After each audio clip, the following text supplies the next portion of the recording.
Welcome back. This is page 19 of part 2 of Laplace transform. In the next few slides, we'll go through how to perform Laplace transform on some functions. The first functions that we'll deal with is the unit step u of t, or the Heaviside functions. Now, for this unit step, it is 1 from time 0. So this is time, and the value is 1, and 0 before time 0. Since this is a causal signal, when we perform Laplace transform, we can use the unilateral transform. So the lower index is time 0, and the upper index is infinity. The unit step ut e minus st. Now, since ut has value 1, this basically reduces to this. That means ut seems value 1. We are back to integral of 0 to infinity e minus st dt. Please remember your integration methods. The integral of ekx dx is equals to 1 over k ekx. So in this particular case, s is the variable that we can move down here. So this is minus s. We have the e minus st is the function, and t goes from 0 to infinity.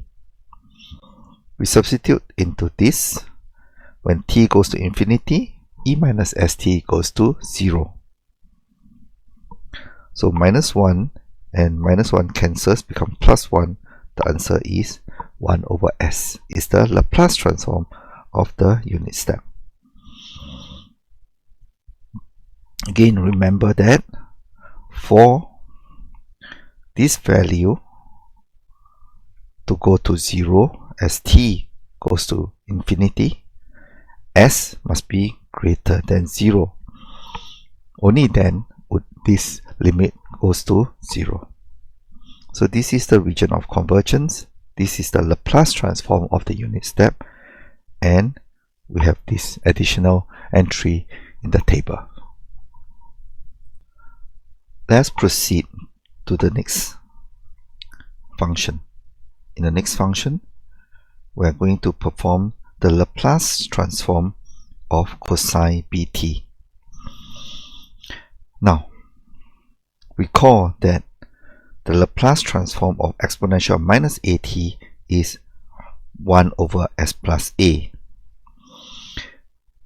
The cosine bt can be represented in this form by remembering the Euler's formula. Remember, ej bt is equals to cosine bt plus j sine bt. E minus j bt is equals to cosine bt minus j sine bt. When we add both of them together, we have 2 cosine bt. Here we have plus 0 because the imaginary terms cancel, and therefore now we have this expression e plus jbt plus e minus jbt divided by 2 is equals to cosine bt. Right. Also remember that Laplace transform is a linear transform. It means that we can deal with each of these individually. We can do this, Laplace transform of this, and plus Laplace transform of this. We bring the half out. So Laplace transform of cosine bt is half, bracket, and then we perform the individual Laplace transform of e plus jbt and e minus jbt individually. Well, Laplace transform of ejbt is of course 1 over s minus jb. We're just using the lookup table. Laplace transform of e minus jbt is this. So the minus becomes a plus here, and the half goes out. Alright, so all we are now having is this complicated expression, which we are now going to form into rational functions. So basically, this goes on top, this goes to the other side, and the denominator becomes a multiplication. So we have s plus jb, s minus jb, and then we'll work out the sum. This is the final solution, which is s divided by s squared plus b squared. I'll leave the sign for you to do it by yourself. This is the same process. Right. So now we're going to do the next one, which is Laplace transform of, see, we have cosine, but we now have e minus at multiplying by the cosine bt. This looks like a more complicated function, but let's interpret this. First, we have a cosine that is going on. I forget to tell you that we are using a unilateral transform, so actually I should have ut here. But if I've not mentioned this, you can assume that the signals of our interest is causal signal. What about this guy? This e minus at is a exponential decaying. If a is positive, then the decaying will go down and become 0 as time goes to infinity. Right. How do we perform this? I think the trick again is, well, let's express the cosine as sum of complex exponential. So we have e minus at here.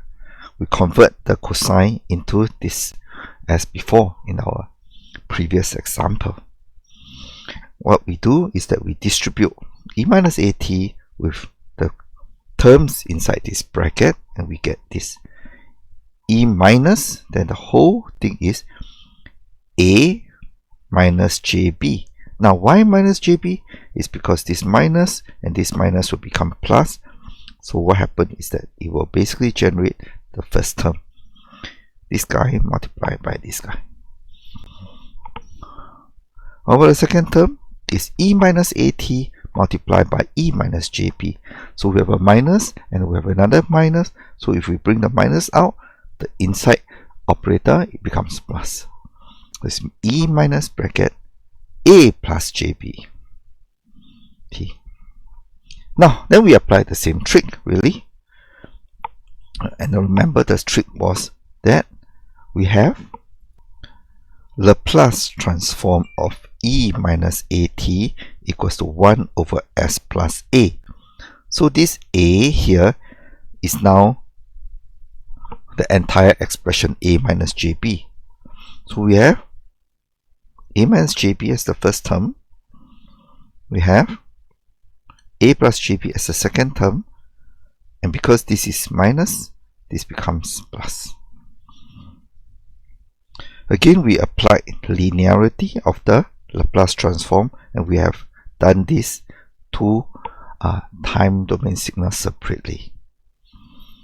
Alright, you go through the algebra, and basically again you're putting this term on top, you're putting this term to the other side, and you're multiplying the bottom terms together. So you have the expression below, and you open it up, you can get this. And in the top, if you do the computation correctly, you get s plus a. So this is the answer. The Laplace transform of e minus at cosine bt is equals to this expression over here. Now, observe this. We have cosine bt. We have cosine bt. The only thing we add is this guy, e minus at. And look at what changes in the Laplace domain. S plus a. So the s is replaced by s plus a when we multiply the cosine by e minus at. So that is the property which you'll learn later on. Alright. So we have done 3 examples of Laplace transform. In the last example, the function of is t, I should write ut for causal signal. Again, remember, if I did not tell you, we can assume that we are only dealing with the unilateral Laplace transform. Right, so let us write the Laplace transform, and then we get this expression here. It is the integration of from 0 to infinity the function f of t e minus st dt.